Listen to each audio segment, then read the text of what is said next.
Howdy, this here's Professor UD Guru, coming to you from wherever the heck I am. In today's movie, I'm not going to talk about every unqualified teacher I ever had. In fact, I'm going to start out by talking about some of my favorite teachers, and I'm going to tell you kind of what I liked about them. And it doesn't always have to do with teaching style so much as personality. And it has a lot to do with what they expected of me. And then I'm also going to talk about some of my, what you might call DEI teachers. Some of them more DEI than others, but the main point being is that this DEI thing didn't start yesterday. It started a long time ago when I was still in school, and that was a long time ago. So here we go. Get your mojo working now. My favorite teacher of all time, let's start with her. My sixth grade teacher, Mrs. Sievert. Now, Mrs. Sievert had wanted to be a opera singer, but she couldn't quit smoking cigarettes, so she ended. A lot of people smoked cigarettes back when I was a kid. Even women smoked cigarettes back then. Nowadays, not so much, but she couldn't quit smoking, so she couldn't be an opera singer. So when I knew her, she was a sixth grade teacher. But then, lo and behold, many thousands of years later, I looked her up on Facebook, and she had become not Facebook. She wasn't on Facebook. She's too old for Facebook. But she was on the internet. She was a local politician there in the city where I lived when I was taking her sixth grade class. Now, Mrs. Sievert was not your ordinary person, not your ordinary teacher, not your ordinary human being. She was someone that I admired and still admire. Mrs. Sievert always expected more of us. This was in the poor third world country of New Mexico, and we didn't have a dedicated music teacher or music class, so Mrs. Sievert took over that responsibility, and she was our music teacher, and so she tried to teach us how to sing in harmony. What's that song? Who's peeking out from under a stairway? Misty. She tried to teach us that song. It was a popular song of our times. And Windy has stormy eyes that flash at the sound of rise. And Windy has wings to fly above the clouds, above the clouds. And she tried to get us to sing it in harmony, and she tried over and over and over. She couldn't get us to sing in harmony, but it was taking up too much time. She gave up. We ended up singing it in unison instead. But that was her modus operandi is you can do more, you can do better, you can learn more, you can achieve more of your potential. And she wasn't up there lecturing about it like some motivational lecturer. But if she recognized potential in somebody, then she would try to encourage that. So she felt that I and my friend Jeff should be in a reading group of our own. So she had everybody split up in different reading groups depending on their level of ability, and she put me and Jeff in our own group, and we had to read harder stuff, and we also had to write. We had to write stuff, and we had to read stuff, and she would give us, I don't remember what she had us read, but it was above the so-called sixth grade reading level. In fact, my friend Jeff, he ended up becoming my first roommate later on when I moved back to that city. In fact, he got me my first job in a piano workshop because I was supposedly going to be a piano technician and repair pianos. And he got me my first job once I was out of piano tuning school. He had a little problem with his dad, and he came over one day and said, well, I'm moving in with you, which was a little bit inconvenient because I was already living with my sister and her family, and we ended up getting our own place, encouraged by my brother-in-law to do so. And so he was my first roommate, and he actually quit architecture school in order for us to, in order to get out of his dad's house. And later on they moved back in. I mean, this didn't last very long, but it lasted long enough for me to say that he was my first roommate, because he ended up having a good career. He went back to architecture school and had a good career as a art director in the so-called Hollywood movies, although I think he probably worked out of New York, New York versus Hollywood itself. I'm going to get me a drink of water, if that's okay with you. Everyone knows it's windy. Who's coming down the streets of the city, smiling at everybody she sees? Who's reaching out to capture a moment? Everyone knows it's windy. Who's coming down? There's nothing in my teacup. I only put it there for decoration because it has a pink unicorn on it. And I don't want anybody to confuse me with,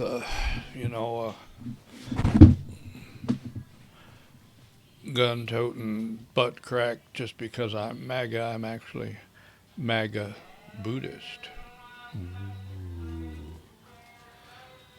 Mrs. Sievert, I remember one time the school was trying to purchase a program, a recorded program of some sort of musical teaching or something, and Mrs. Sievert was so grossed out by it, she made us listen to it for like 5 minutes and then asked everybody to write down their opinions of it, and anonymously, and then pass their notes up front so she could take our evaluations to the curriculum committee or whoever was thinking about spending taxpayer money on that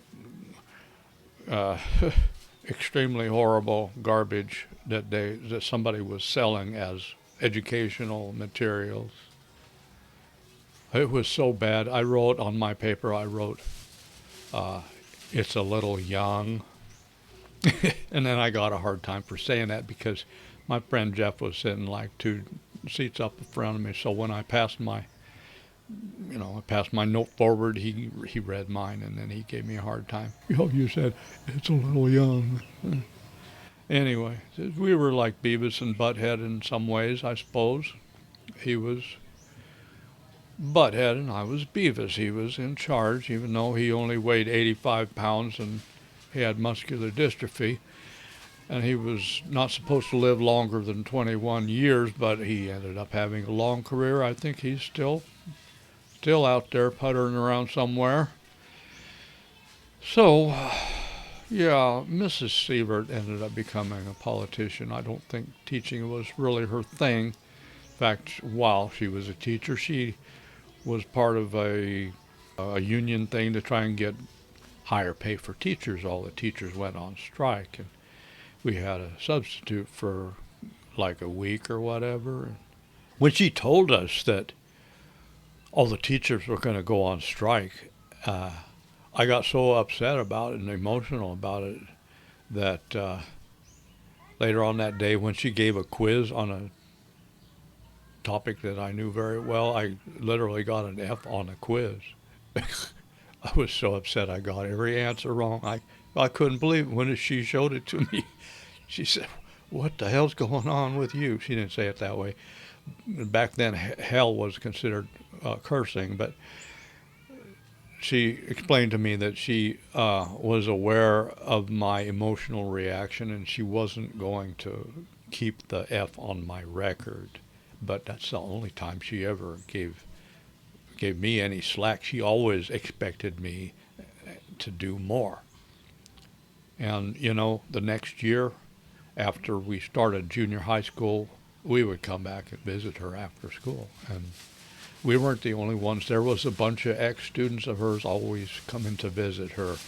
In fact, I recall on the very last day of school when we were in the 6th grade, Mrs. Sievert said, okay, this is the last day of school now.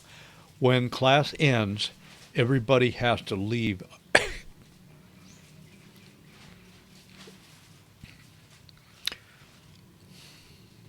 She said, when class ends, everybody has to leave immediately, because she said, because,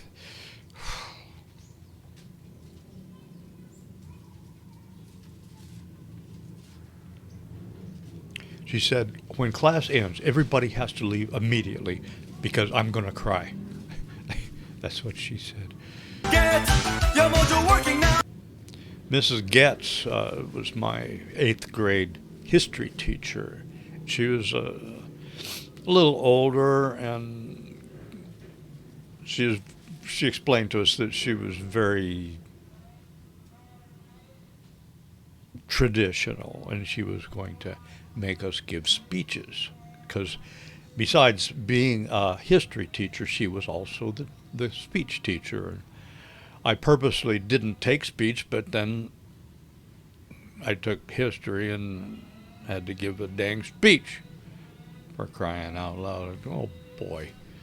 Well, she liked me and I liked her. She's a little crotchety and very scary, but I liked her because she recognized that we could do something. She wanted us to meet our teeny tiny little potential a little bit and give speeches. And she had a tape recorder and a microphone. By golly, we had to stand up there and record ourselves talking. And then we had to listen to it. She would go back over it and make us listen to portions of our speech and critique our speeches. So, you know, someone who wanted to be teaching speech had to teach history also, but that's fine because we weren't going to learn anything from our history books. Not in those days. You could learn something about history nowadays by listening to YouTubes, depending on what you're listening to. But for the most part, history books were just made up, you know, what they say. What do they say? The history book is written by the side that wins the war, right? Get your mojo working now. Uncle Gene. He was our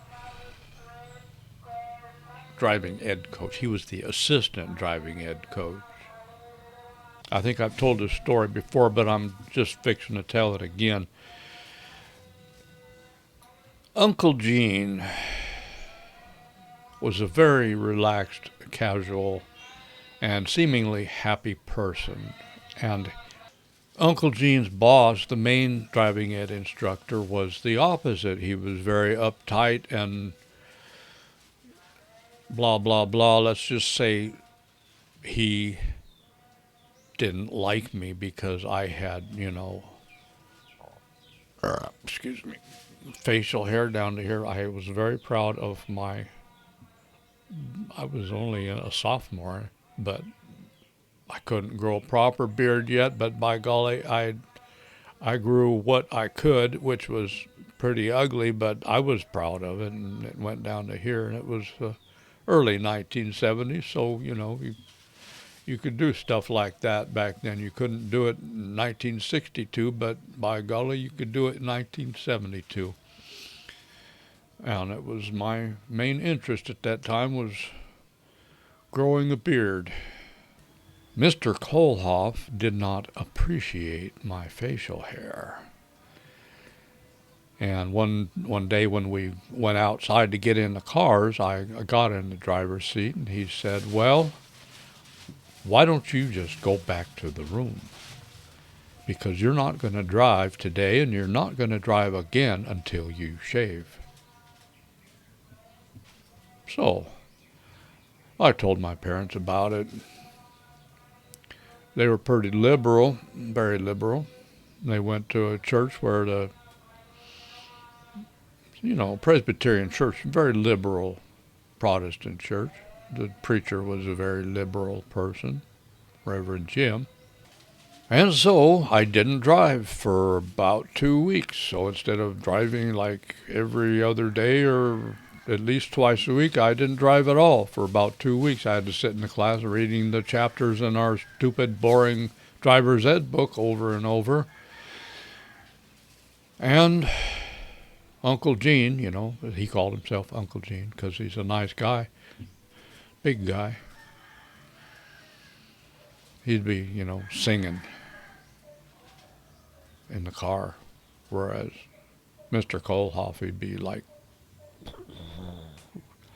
usually there's a little bit of steam coming out of his ears.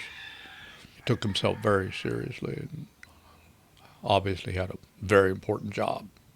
Uncle Gene was the opposite. So I had already complained to my parents, and they said they'd talk to Reverend Jim about it because he had some clout and he was a little bit more likely to talk to somebody about it than they were because they were very passive and shy.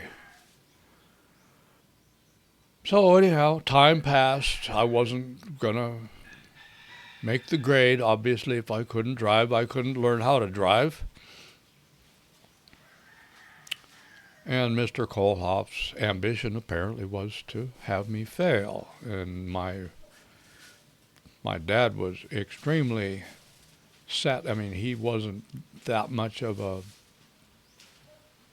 ambitious kind of guy that would say, you have to do this and you have to do that. You have to achieve this and you have to achieve that. But when it came to money and insurance, his favorite thing, by golly, I had to take driver's ed because I would get a better insurance rate on my car insurance if I did. So I had to get a good grade in driver's ed. I had to get a B or better, I think. But they didn't talk to me much about it, being not the types who knew how to talk to anybody about anything. And I was sitting in class one day. Uncle Gene was in charge of the classroom. He and Mr. Kohlhoff would take turns being out in the car versus watching the class. So after Mr. Kohlhoff and his students left for their driving, Uncle Gene took me across the hallway to an empty classroom. He put one arm around my shoulder and he said, "You and I know that Mr. Kohlhoff is a real so-and-so, and we know that he's taking all this a little bit too far.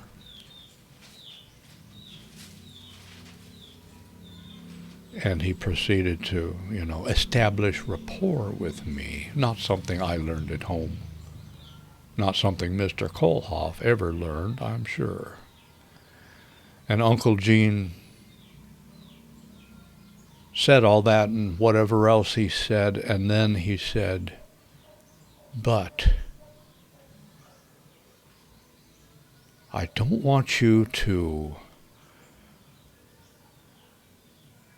sacrifice your future just because someone else is wrong." Oh boy.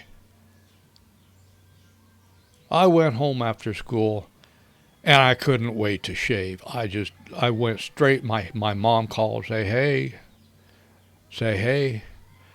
how you doing? How's your day? Blah, blah, blah. And she's in the kitchen or whatever, doing whatever she's doing. I went straight to the bathroom and shaved my whole face, shaved all that hair off of my face. And then my face was all red and burning because I wasn't used to shaving. And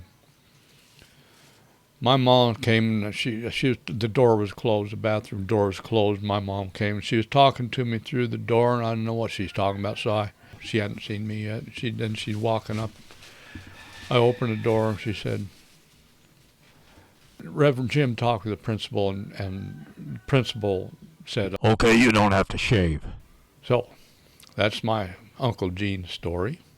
Get your mojo working now. Now, I saved Mr. Chavez for last because I think he might have had the most influence over me. And my mom and my two older sisters were all three Leos. I'll have to make a movie about that sometime, but let's just say that they were royalty, and I lived in the same house with them, and they were older than me. And let's not go off on that tangent too much, but I started out to say all three of these Leos hated Mr. Chavez's guts. This was sort of like the Trump effect, what they call it, TDY, Trump derangement syndrome, TDS.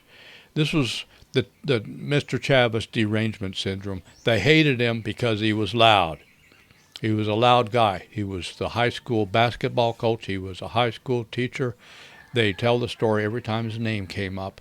They would tell the story of the time that my sisters were in their class, different classrooms, and he had his class out in the hallway, and they were going somewhere, going to the gym or whatever, wherever they were going.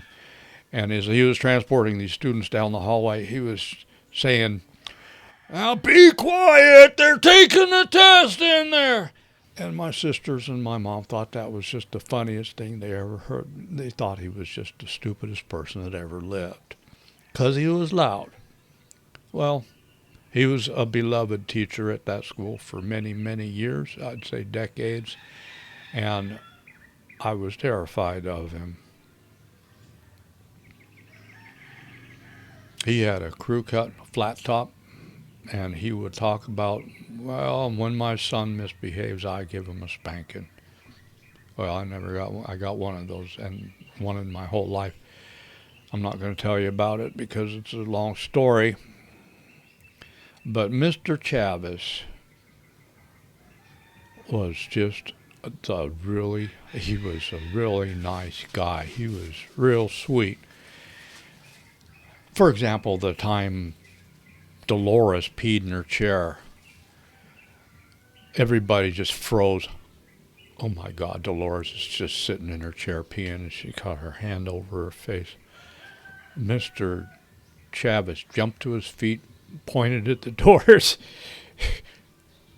Everybody out in the hall. So we got an extra recess. We all went out in the playground, and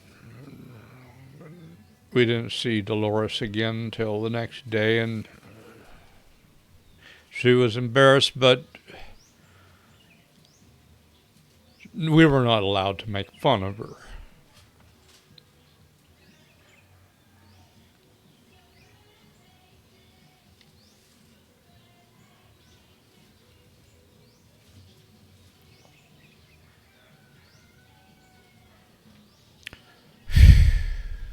We had reading. We'd go around, we'd go around the class, and everybody would take turns reading. We'd be like reading a story or a selection of some sort, and each person would read a sentence or a paragraph or whatever, and we'd just go up and down the rows or the columns or whatever they were, and each person would take their turn reading. And at some point, Mr. Chavez got tired of telling people to speak up. Of course, nobody ever had to tell him to speak up. He was the kind of guy who just did. When it got to be my turn to read, I did my reading. And when I finished reading, Mr. Chavez went into a rant. And he wasn't saying anything bad about anybody, but he said, basically, this is what he said in a nutshell: if you don't speak up and say what you have to say and make yourself heard, then people are not going to treat you very well out in the world. If you're going to pussyfoot around and talk like a little mouse, then that's how you're going to be treated.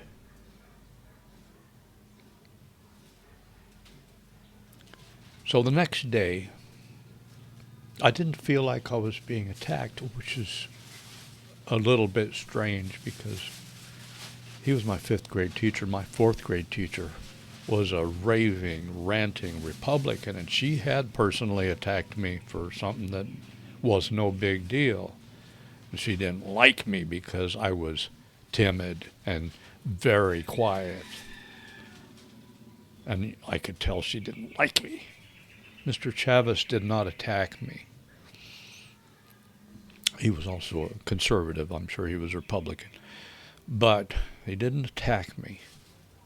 And in fact, he didn't even make it personal. He talked about people who are too quiet are not treated as well as people who speak up and say what they have to say. So the next day, when it came time for reading, for the first time in my school career, this is the 5th grade, for the first time in my school career, I spoke up. I talked loud. I read loud. I said the words so everybody would hear them.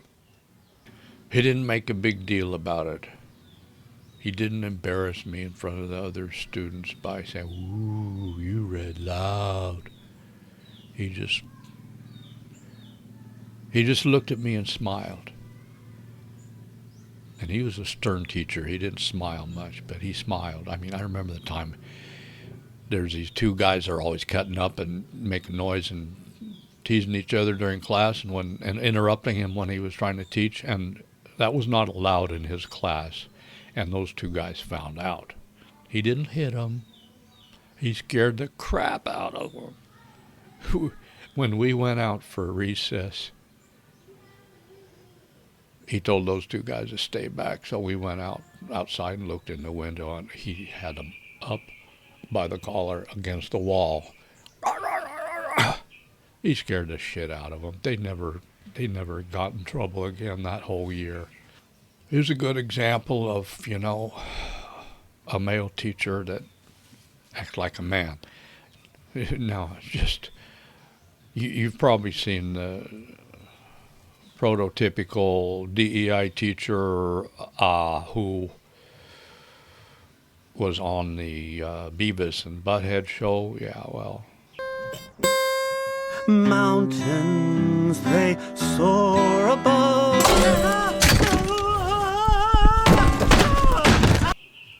Beavis and Butthead, that's old. You see, DEI teaching has been around a long time. Get your mojo working now. In fact, my first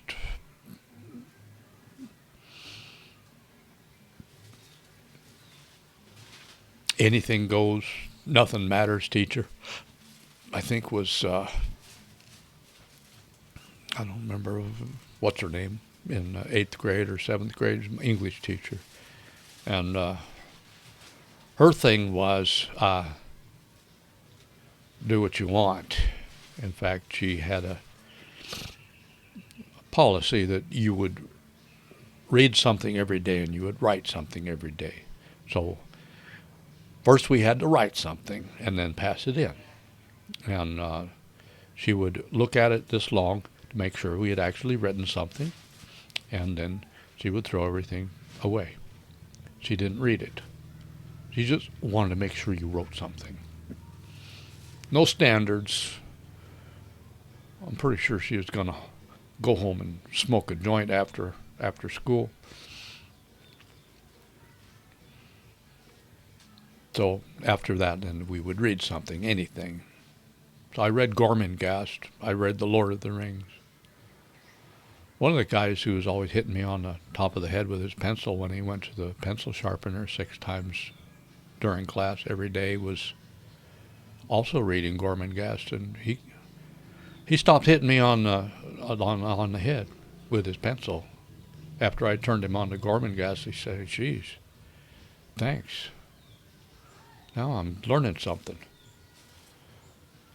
This was 8th grade, I'm sure. That was the year that 7th and 8th grade, both, those were the years that I was being bullied continuously out on the playground, and this teacher didn't seem to notice. She didn't say anything about it to me or to anyone else, or to the bullies, as far as I know. Get your mojo working now. When I got to, college, I went to piano tuning school for a year and got a certificate when I was 18, 19 years old, as soon as I graduated, as soon as I graduated from high school. And then a couple years later, after I got a little bit of hitchhiking and this, that, and the other thing under my belt, and had, experienced California and maybe a little bit of Portland, Oregon, and all that kind of stuff, I decided, well, I guess I'll go to college. And I attended college for part of a semester, just long enough to establish my first student loan debt, which I did pay back eventually. Took many years. But there was this goofball sociology teacher, and I took 2 classes from him. One was anthropology, where we talked about Neanderthals and stuff, and the other one was sociology itself, and that's the one he enjoyed teaching. The Cro-Magnon stuff, he was obviously one chapter ahead of us in the book, but in this, amazing sociology teacher who would really love teaching sociology. He was a Mormon. It's all right. I don't care. I don't mind if he's a Mormon. He was, I remember he had a lazy eye. He had his eyes pointed 2 different directions. I don't care. That doesn't bother me much. Well, this guy, he had just moved to Kansas from California, and so had I. And he was very proud of being from California, where stuff was really happening. He was pretty young, I guess, probably about, I'd say 35, I suppose. And when he got wind of the fact that I had been to the West Coast and done West Coast stuff, he talked me into giving a talk about my experiences hitchhiking and doing the things that hitchhikers do. And so here I am in this classroom full of nurses. Most of them were nurses. They had to take sociology. So, oh my goodness, I'm up there with my long hair and my beard and bragging about my let's just say my mama hated that guy. She found out about it. Oh boy, she found out, because let's just say my sobriety, my brief period of sobriety ended shortly after that, because I got so much happy attention from these nursing girls. Oh my goodness, they fell in love with, well, one of them did, which is, that's pretty good, because normally nobody was in love with me. Now, wow, ooh. So my mama hated that guy. I don't remember his name. But yeah, I started community college like at least 3 times after that. Took some good classes. Didn't do any more, quit in the middle of the semester. As I got older, I got a little bit more disciplined about finishing things, but I never finished a degree, not even a 2-year degree. I just started over and over, and these schools I had to take algebra 1 3 times, because they said, oh, well, you haven't taken it since like 5 years ago. So I ended up having to take it 3 times. I got it A in it all 3 times, of course, and I enjoyed it, so who cares, Get your mojo working now. But there was this counselor that was teaching DEI classes, because, you can't just be a counselor in a community college. You got to teach some of the DEI classes that the students are forced to take. I don't remember the name of the class, but every other word she said was diversity, this, diversity, that. And oh boy, she was ecstatic because there was this beautiful Japanese girl in the class. She was an exchange student, so she's a real live Japanese person. I mean, this is a California school, and it's a community college. It's lots of Filipinos, Hmong, Cambodians, every color of skin you can imagine, every ethnicity you can imagine. I mean, in this city, one time I was in a crowded laundromat. There must have been 75 people in that laundromat, and I looked around, and I was the only white person in there, which is fine. I didn't mind. I'm just commenting. It's just a remark. Doesn't mean something. Okay, so here she is, this counselor lady, and she was our customer. I had a full-time job because I had sort of started school, and then I had no money, so I went to the counseling office, and I saw this notice said looking for a part-time student to work for me. So I went to work at the Postal Center for Mr. Murray. That's another whole series of movies. But this counselor lady, she was one of our customers where I worked. And she was really nice. She's very friendly. Always smiling. One time she's talking about how her wrinkles all got smiled up when she's talking about this. She's going camping with one of the students, this 20-year-old guy. She's probably I'd say about 52 or so. That's all right. I don't care. It doesn't bother me. But yeah, every other word was diversity, and it kind of embarrassed me that she tried to hook me up with this Japanese exchange student lady. She's a beautiful Japanese girl, and of course I found her very attractive. Who doesn't like Asian women? Everybody does. I learned this principle from a New Zealander. She had an accent, right? And she explained to me that the reason that I was attracted to her was because it was that ethnicity. What's the word she uses? I can't remember. But anyways, white people think brown people are beautiful, at least I do, and brown people think white people are beautiful. That kind of thing was definitely working. And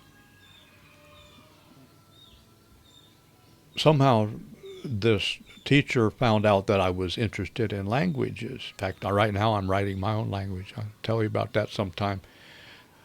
So this teacher, right in front of the class, she's like hooking us up. She's saying, "Okay, you two, you gotta get together." And then I was supposed to give her tutoring lessons in English, which I said, "Yeah, sure, I'll be happy to." Of course, it's possible that the teacher was doing this in all innocence, but the class got just like, she's hooking him up in front of us, like, yeah, it's California, but there's some things you want to be a little bit more reserved about. And the poor girl, oh my goodness, I thought she was gonna faint. She covered her face with her hand. Japanese people are supposed to be shy. They're supposed to be shy. I live in the Philippines. Filipino people are supposed to be shy. It's not true in America, but it's true in some parts of Asia. You're not supposed to put yourself out there aggressively. To her credit, this teacher taught us about the Myers-Briggs personality test. I forget what it's called, but I found out I'm a INTJ, which is the most rare of personality types. And it kind of explains a lot.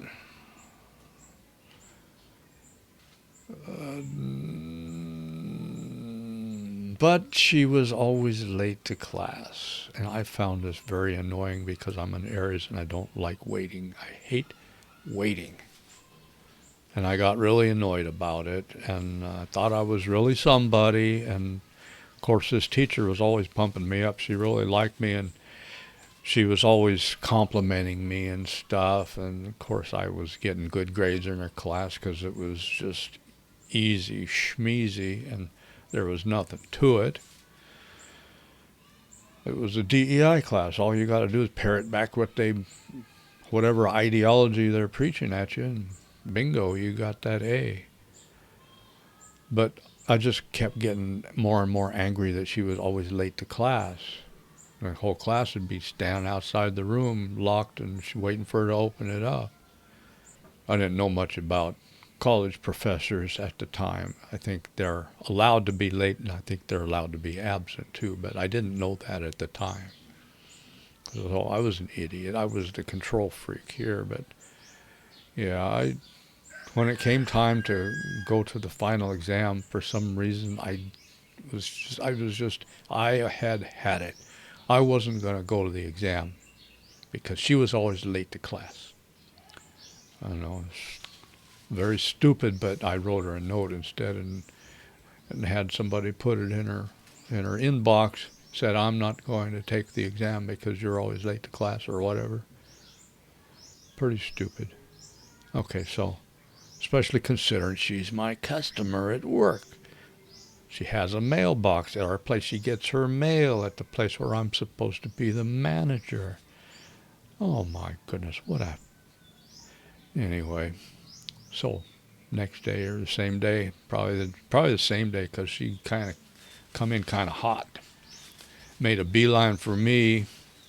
Between us was nothing but the counter, right? And she's like got this fake smile. She usually had a real smile, but this one was fake. She started talking to me. What about that note? And I said, oh, no. No, we can't talk about that right here. Let's not talk about that right here. And she backed off. We never did talk about it.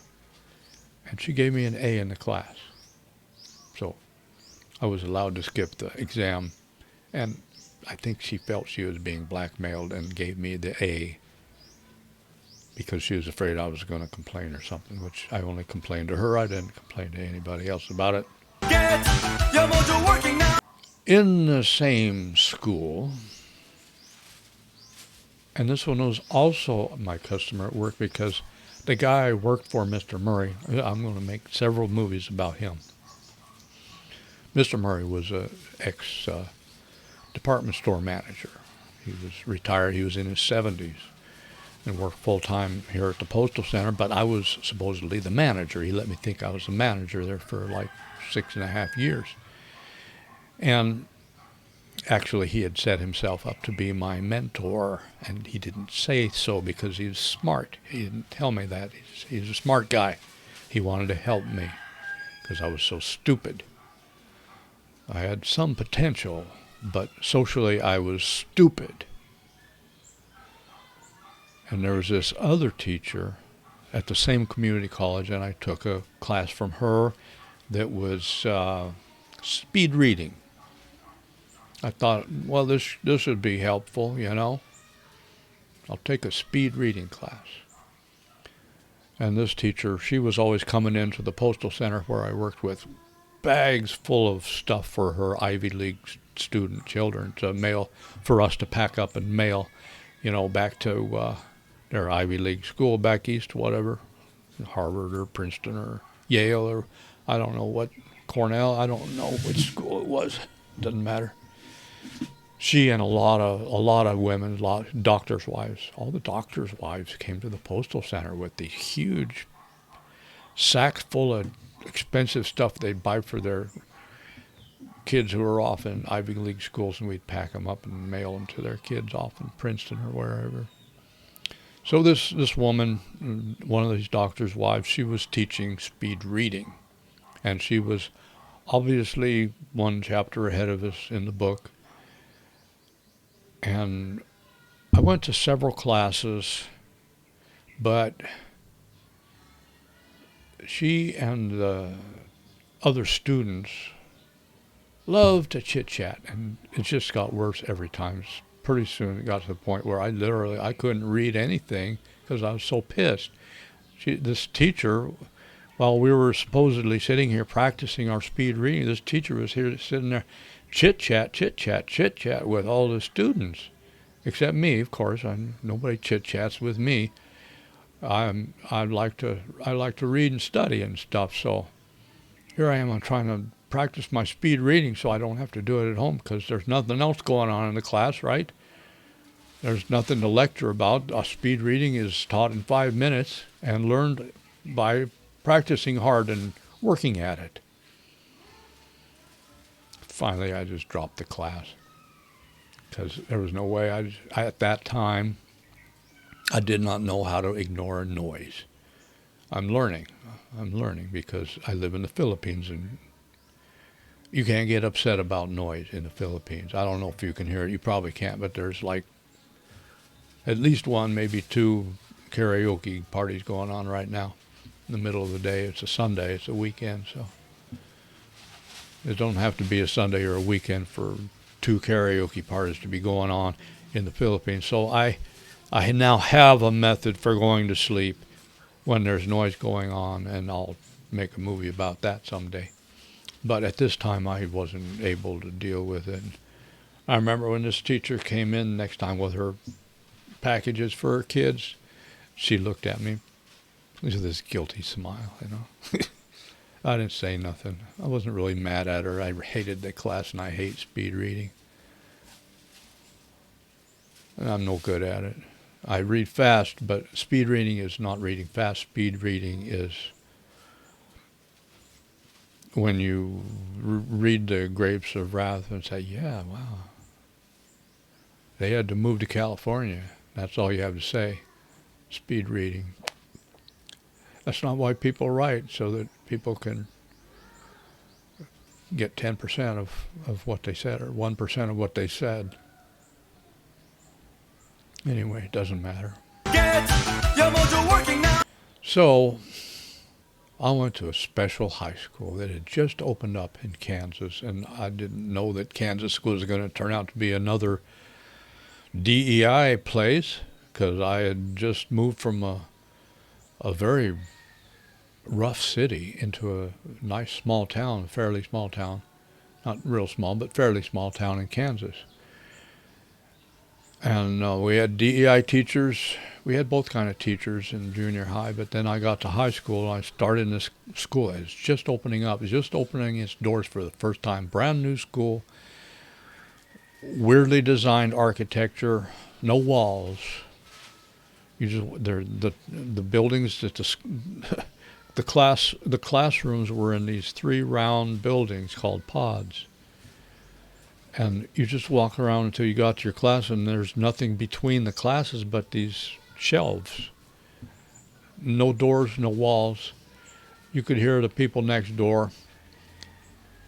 And in this school, there was to be no lecturing.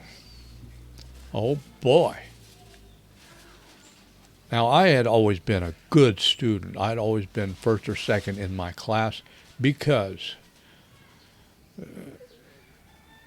I was scared out of my mind. I hated to be criticized. I didn't want to make a mistake and hear about it. I was so petrified of making a mistake that I made sure I paid attention and got good grades always until I got to high school. And then I hit this high school where, by golly, you didn't have to do a damn thing. They had this program that they had bought into, and this DEI principal that had bought into this program, and it was called individualized instruction. By golly, in each class there was this pre-programmed crapola, and you were given the test questions and test answers and set loose to go out on your own and learn the material from the book or from whatever. So naturally, most of us, except for, the A students, well, I used to be an A student until I got there. Most of us would go to the unit. After we passed a unit, we'd go to the next unit, look up the list of questions in the list. They didn't give us the answers. Sorry, I didn't mean to say that. They gave us the questions. They would look up the list of questions that were going to be on the test. The teachers didn't design the questions. It was all pre-programmed garbage.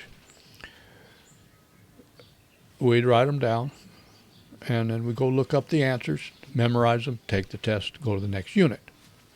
There was no homework. The only homework was memorizing stuff for the next day's test, and that would take like 5 minutes because there's only about 10, 15 questions on the test.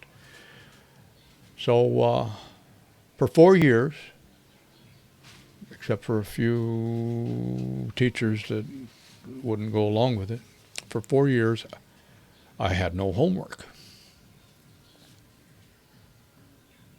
I had a speech teacher that made us do stuff. That was good. She was all right. She was very popular too, very well liked. She liked me. She liked my brother. My brother was a drama major, so she loved my brother. But yeah, for 4 years, I had no interest in learning anything because nobody cared. Nobody cared if I learned anything. Oh, just do what you want. Individualized instruction. No lecturing. Just look up the answers. So it was fairly quiet, because there wasn't a lot of lecturing going on. Just kids, they go to the big common area and study together, so-called studying. There was one teacher, I took psychology. There was one teacher, he was a sports coach. So he was a little bit more he was considerably more on the traditional conservative side. And he told us the first day, he said, I refuse to go along with this notion of no lecturing, and they can fire me if they want, but I'm going to give lectures. Well, that got my attention, and I still remember his first lecture. His first lecture was about, this is a psychology class, but not taught by a psychology teacher, taught by a basketball coach, okay? The first lecture was about projection, and he got up there on a chalkboard and he taught us what projection is. And it's still one of the few, I've read hundreds of self-help books and psychology books by now. It's still one of the few notions in psychology that I find worthwhile. Get your mojo working now. I had a German teacher, Mrs. Pates, who gave me extra work because she could tell that I really enjoyed studying language. I'd been trying to write my own language ever since I was 8 years old. I'm going to tell you about that sometime. I'll make a movie about that one of these days. But Mrs. Pates gave me extra work. And in fact, after about one semester of German, because I just kept taking semester after semester of German, I took German for 3 years solid. After my first semester, she said, okay, well, you're going to be a tutor. You're going to tutor the other kids because they think this is hard. And then she gave me translation work. She gave me hard stuff like Hermann Hesse, She said, here's a book. It's in German. This is literature. You just translate that. So, oh boy, I loved that class. That was a great teacher. One day, I had to leave the class for some reason, and then five minutes later I came back. And when I had come back, I did not notice that my friend Bill Rogge, the guy with the red hair, had placed a thumbtack on my seat. So when I sat down, he was famous for doing this. I knew instantly what had happened. I didn't need to reach back there and pull that thumbtack out and look at it and say, wow, Bill Rogge put a thumbtack on somebody's chair, and it was my chair. So what I did instead is I leaped to my feet, turning my chair over, and strode out of the room, turning more chairs over. Rah, rah, rah. I didn't hurt anybody. I didn't hit anybody. I didn't say anything, fortunately. I just left and making a big uproar on my way out. Yes, I'm telling you, I was an emotional basket case my whole life. Of course, I'm completely in control of my emotions by now. And that was bad enough, but then the worst part was after school, after class, because I went out in the commons area and just sat there and sulked because I was too embarrassed to go back. The worst part was after class, I had to go get my books because I hadn't carried my stuff with me.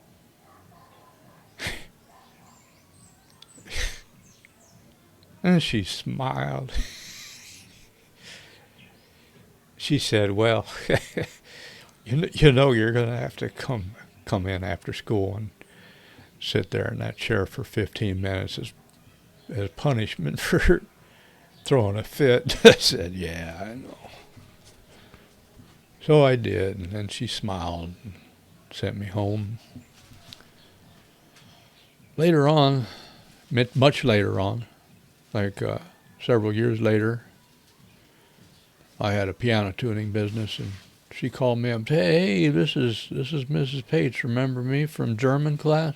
"Ooh, Frau Pates, yeah, I remember you." She said, "I got a piano. I want you to come tune my piano."